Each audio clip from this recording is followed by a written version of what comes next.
sleep. Karen, just before we went to air, we were discussing the global corruption, the global syndicate, the bankers. Who are these people? Who are the individuals? Who are the puppet masters pulling the strings of the bankers? Well, because you had mentioned yes. the Jesuits in a previous interview, so I'm intrigued as to know where is the connection to the Jesuit order, as well as through the Vatican and beyond. There's many secret societies in the world. Many people speak of the Illuminati and the Masonic orders, the Order of the Garter, many of these super elite organizations that operate in secrecy. So I know I've named a few already, but if you could help us elaborate on these points, who are the people pulling the strings? Well, do you remember when there were ghettos and you had something called a Judenrat that were the ones that would draw up the lists of the Jews that were going to get exported the next day? Do you remember how that system worked?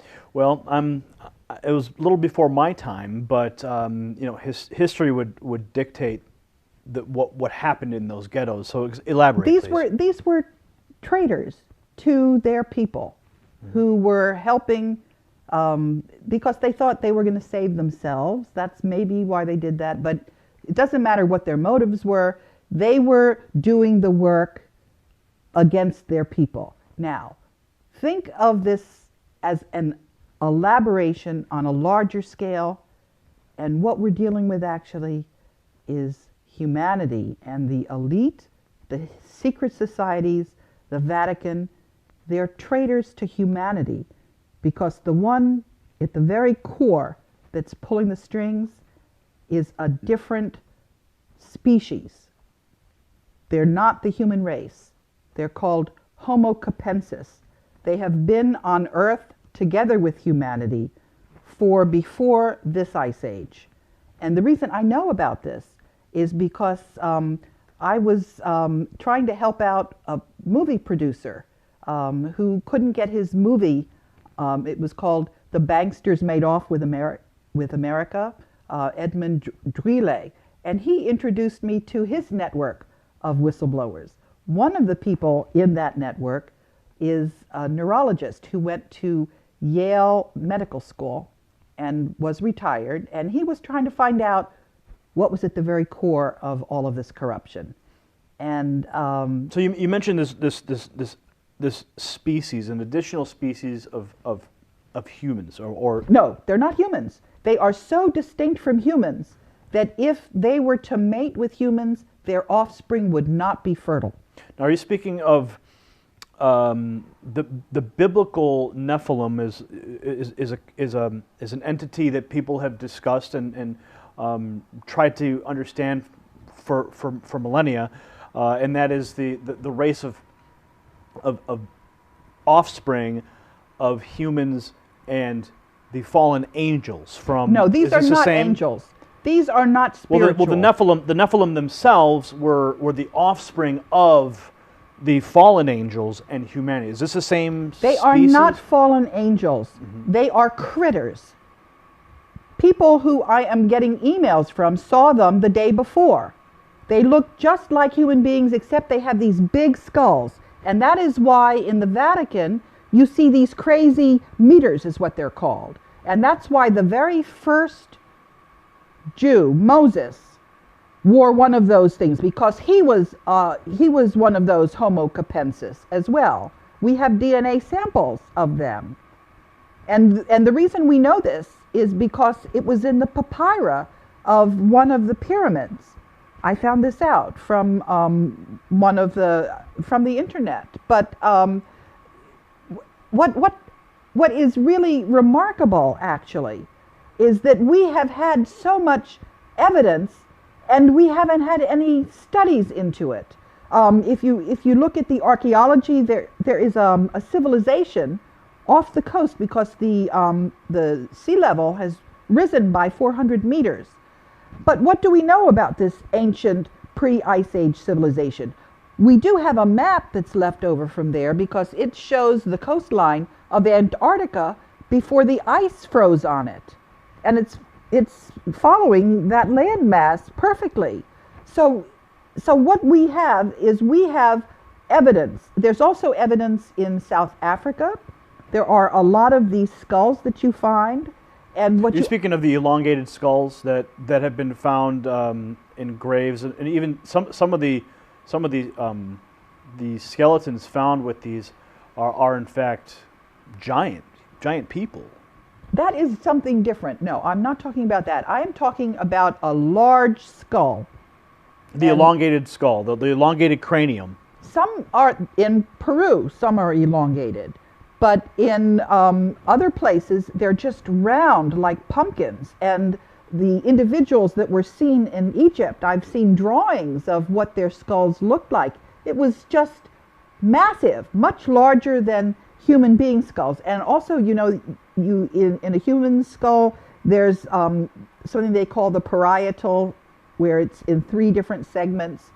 This critter doesn't have those separations. It's just so you're saying that this specific species of individuals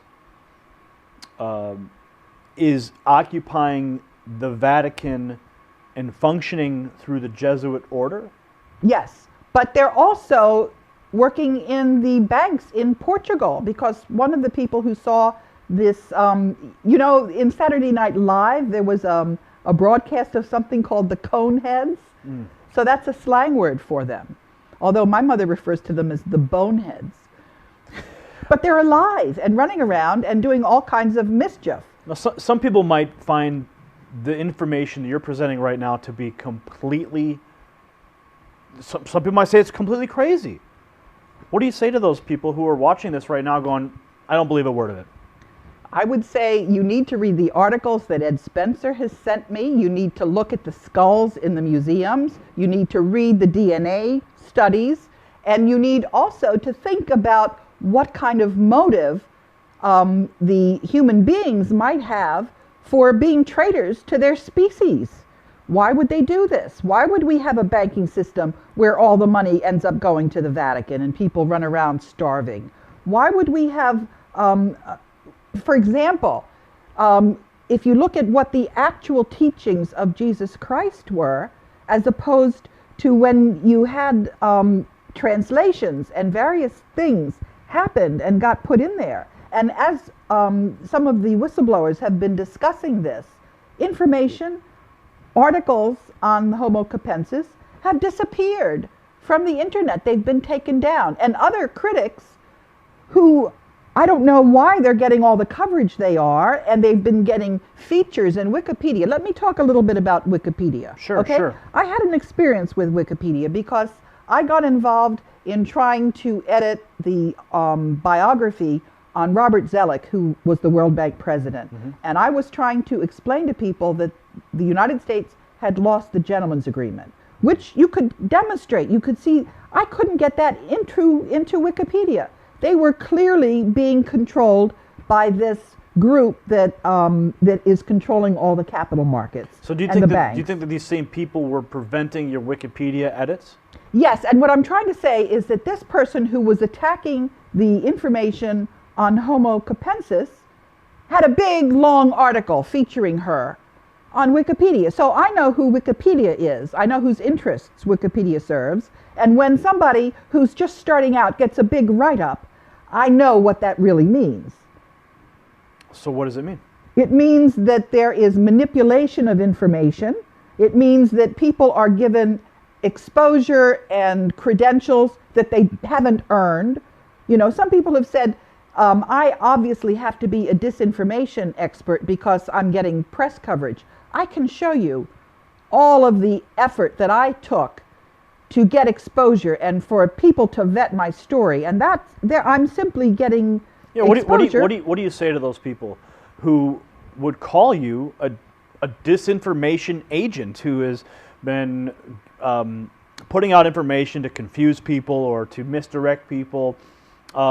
People that might even leave comments in the video section below and say, she's actually a World Bank agent provocateur. How do you address that question? What I say is that if you look at what it is, don't look at me, don't criticize me, look at what I'm saying, see if I have anything to back it up, if I have documentation for it. But one of the other criticisms I get is that I couldn't be alive. If I were for real, I wouldn't have made it this far. And the answer that I have to that is I say, I have always been working in a team of whistleblowers. If something happened to me, it was just going to blow up what I was trying to uncover, because I was talking about a cover-up of corruption. I didn't have a document, any one document I needed to reveal. I was pointing to a whole system of cover-up. I was pointing to the fact that the media was not telling the story the way it deserved to be told. They had an agenda. They had a hidden, secret agenda. As I've said, the whistleblowers are like Toto in The Wizard of Oz, pulling the curtain back. And people are now seeing the wizard, which is this corrupt group. And they're also seeing that the mainstream media is projecting onto a screen their propaganda, which is not reality. What you get in the mainstream media has a hidden secret agenda. It wouldn't be there if people whose interests are behind that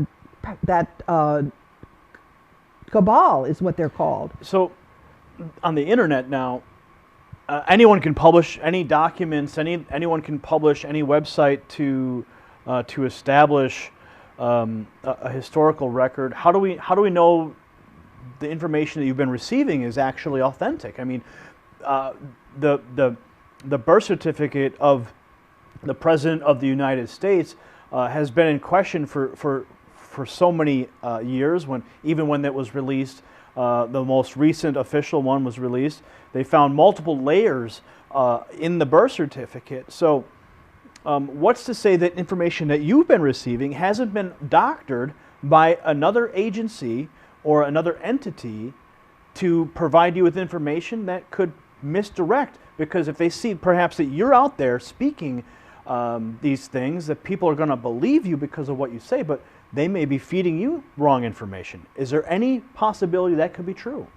Well, as for the storyline that I have, I can give a very detailed chronology showing at any given stage what I was revealing, who I was revealing it to. It's very compelling. That's not something that can be doctored. That is absolutely, it's just, it's there for anybody to read. And so that's, if anybody is saying, am I for real? Yeah, I'm for real. Now, am I doing a good enough job on the information that I'm getting from other whistleblowers? Sometimes I'm doing a lousy job. So I got snookered on a story about a planet that was Nibiru. I got really snookered. And what was really interesting there, I learned a lot, was I tried to correct the information. And every time I corrected the information, it was taken down from the internet.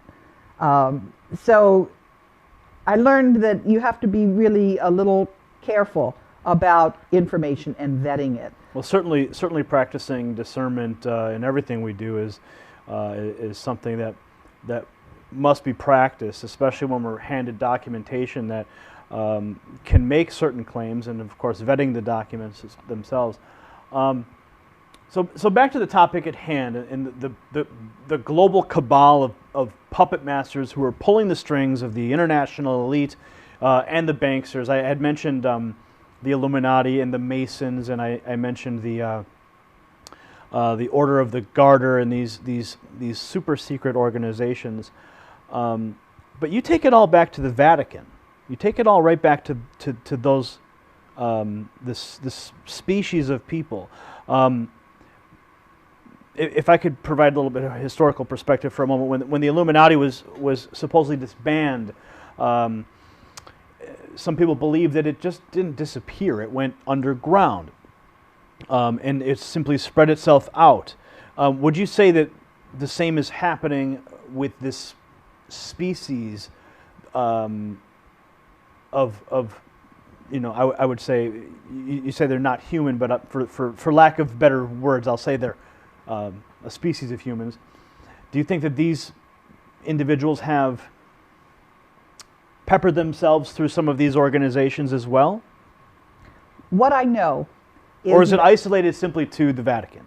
What I know is that when you get to be a 33rd degree Mason, and the Black Pope, and also the archaeologists, they all know that Moses was Akhenaten. And if you know that, then you know that Akhenaten had this huge skull, and his daughters had this huge skull. So I'm going to presume that they probably also know that there are individuals, and they're not humans. They do not have the same kind of DNA that we do. And I can tell you what I know about them. They're very mathematical. Their average intelligence is about 150. And they do not have creativity. They're not emotional. And the other thing is that in the process of working with all of these whistleblowers, I've learned a lot about the strengths of Homo sapiens, because you know, we're not giving each other salaries, we're not giving each other honors, we're not giving each other anything other than additional hard work. But we also know who we're working for. We're working for all of humanity. So I have to ask this question, because some of the viewers who are watching right now are going, they're talking about another species with an elongated skull. You mentioned the high intelligence, the lack of creativity, and it's going to be hard for people to grasp that reality. And of course, everyone has to do their own homework to discover these things. But given your whistleblower status with the World Bank, do you think that by promoting or discussing these types of theories hurts your credibility and all in the minds of some of the people who may have first heard of you through the whistleblower status at the World Bank? I'll tell you what, I've gotten a fair amount of feedback like that. And I'll tell you what I say to these people.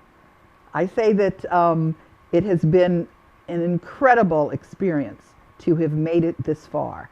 And the number one thing that I've learned in that process is to trust my own intuition, because that has really served me very well.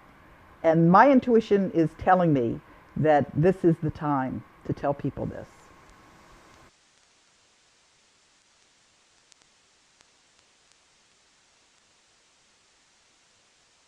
If you look at the picture of Akhenaten and his daughters, the pharaohs, they had these huge headdresses. That was to hide their large skulls. They're hominids. They're not human beings. They're very, very smart. They're not creative. They're mathematical.